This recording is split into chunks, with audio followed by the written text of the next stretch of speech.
చెప్తే కదా తెలిసేది. అయ్యో నీకెందుకయ్యా ఈ పని? బిల్లు కట్టకుండా హోటల్లో చేస్తే తప్పు కానీ ఇంట్లో చేస్తే తప్పేంటి పిన్ని? అయినా మా అమ్మకి ఎన్ని పనులు హెల్ప్ చేస్తాను తెలుసా? పిండి రూపుతుంటే గ్రైండర్ స్విచ్ ఆన్ చేసేది నేనే, అమ్మ వండి పెడితే కష్టపడి తిని పెట్టేది నేనే.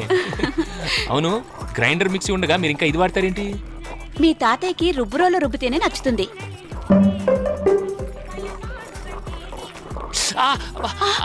ఏమైంది? వేలు నలిగిందా? ఏం లేదు, ఊరికే. చూసావు పిన్ని, చిన్న దెబ్బ తగిలిందని కానీ ఎంత కంగారు పడ్డావు. మనసులో ఉన్న ప్రేమని మొహంలో కనపడకుండా రాత్రి ఎంతకు పిన్ని అందరూ అలా బిహేవ్ చేశారు. ఎవరూ మాట్లాడినప్పుడు నేను మాత్రమే మాట్లాడితే తాతయ్య కోపడతారని మాట్లాడలేదు బాబు. పార్వతి పిండి తీసుకోరా. వస్తున్నా. నువ్వు ఉండి పిన్ని, నేను తీసుకెళ్తా కదా. తీసుకెళ్తా ఉండు. ఇదిగో పిన్ని పిండి. నేను పిన్నిని కాదయ్యా, అత్తని. పిన్ అంటే అత్త అంటారు, అత్త అంటే పిన్ అంటారు. అందుకే ఇంగ్లీష్ వాళ్ళు రెండింటి కామన్ గా ఆంటీ అని పెట్టారు.